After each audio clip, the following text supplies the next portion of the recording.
আসসালামু আলাইকুম সুপ্রিয় দর্শক, আমি এই মুহূর্তে রয়েছি রাজবাড়ী রেল স্টেশনের সামনে 1 নম্বর প্ল্যাটফর্মে। আপনি দেখতে পাচ্ছেন এই মুহূর্তে বেনাপোল এক্সপ্রেস রাজবাড়ী রেল স্টেশনের 1 নম্বর প্ল্যাটফর্মে প্রবেশ করছে। আর আমরা আপনাদেরকে দেখানোর চেষ্টা করব 2 নম্বর 3 নম্বরে রয়েছে শাটল ট্রেন। আমরা আপনাদেরকে প্রায় দেখিয়ে থাকি যে এই বেনাপোল এক্সপ্রেসের উপরে কিন্তু একজন রয়েছে বিনা টিকিটে। আর এই মুহূর্তে আপনারা দেখতে পাচ্ছেন বেনাপোল এক্সপ্রেস দ্রুতগতির এই ট্রেনটি রাজবাড়ী রেল স্টেশনের 1 নম্বর প্ল্যাটফর্মে প্রবেশ করছে। আর ফুলতলা ফুটওভার ব্রিজের উপরে আপনারা দেখতে পাচ্ছেন যে প্রচুর পরিমাণে দর্শনার্থী, এরা বিকেলে একটু রেলের যাতায়াত দেখার জন্য এখানে এসে একটু খোলা আকাশের নিচে ঘোরাফেরা করে এবং একটু এখানে বসে এখানে দাঁড়িয়ে তারা একটু এই যে সৌন্দর্য এটা তারা উপভোগ করে। আর আমরা আপনাদেরকে দেখাচ্ছি যে রাজবাড়ী রেল স্টেশনের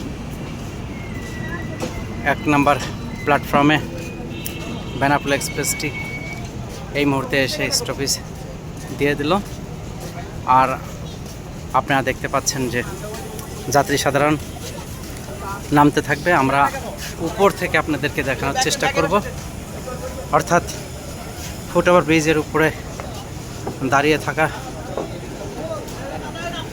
যে লোকগুলো রয়েছে দেখতে পাচ্ছেন, ওখানে গিয়ে আমরা আপনাদেরকে পাশের যে ট্রেনটি রয়েছে অর্থাৎ শাটল ট্রেন, যেটি গলন্দ ঘাট থেকে পোড়াদার উদ্দেশ্যে ছেড়ে এসেছে, আমরা সেই ট্রেনটি দেখানোর চেষ্টা করব 3 নম্বর প্ল্যাটফর্মে।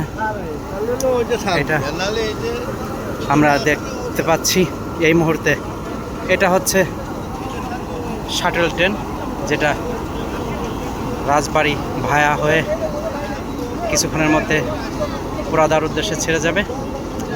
গোয়ালন্দ ঘাট থেকে ছেড়ে এসেছে। এই যে আপনারা দেখতে পাচ্ছেন 2 নম্বর যে প্ল্যাটফর্মটি, এই লাইনটি কিন্তু ফাঁকা রয়েছে। আর 1 নম্বরে রয়েছে বেনাপোল এক্সপ্রেস, আর 3 নম্বরে রয়েছে শাটল ট্রেন, এবং 4 নম্বর লাইনে আপনারা দেখতে পাচ্ছেন যে ট্রেনের যে কোচগুলো দেখতে পাচ্ছেন, এটা হচ্ছে রিলিফ ট্রেন অর্থাৎ উদ্ধারকারী ট্রেন, সবসময়ের জন্য রাজবাড়িতে অবস্থান করে। আর যখন কোথাও রেলের দুর্ঘটনা ঘটে তখন এখান থেকে গিয়ে উদ্ধার করে আসে।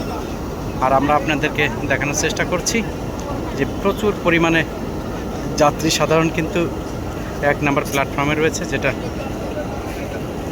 বেনাপোল এই এক্সপ্রেসে ঢাকাগামী প্রচুর পরিমাণে যাত্রী রয়েছে। আর 2 নম্বরে অপেক্ষা করছে মধুমতি এক্সপ্রেস, যেটা ঢাকা থেকে রাজশাহীর উদ্দেশ্যে ছেড়ে আসবে। আর আমরা আপনাদেরকে দেখাচ্ছি যে পোড়াদা যাওয়ার উদ্দেশ্যে কিন্তু রয়েছে মেল ট্রেনটি অর্থাৎ শাটল, যেটা গোয়ালন্দ ঘাট থেকে ছেড়ে এসেছে। এখানে তারা দুর্ভোগ পোহাচ্ছে। এখানে দেখুন কতক্ষণ যে থাকবে এটা কোনো সময় নির্ধারণ করা নেই। তার কারণ হচ্ছে এই বেনাপোল এবং মধুমতি এক্সপ্রেস যখন এখান থেকে ক্রসিং করে ছেড়ে চলে যাবে তখন এরা যাবে। তো এই ছিল সর্বশেষ। ভালো থাকুন, সুস্থ থাকুন, আল্লাহ হাফেজ।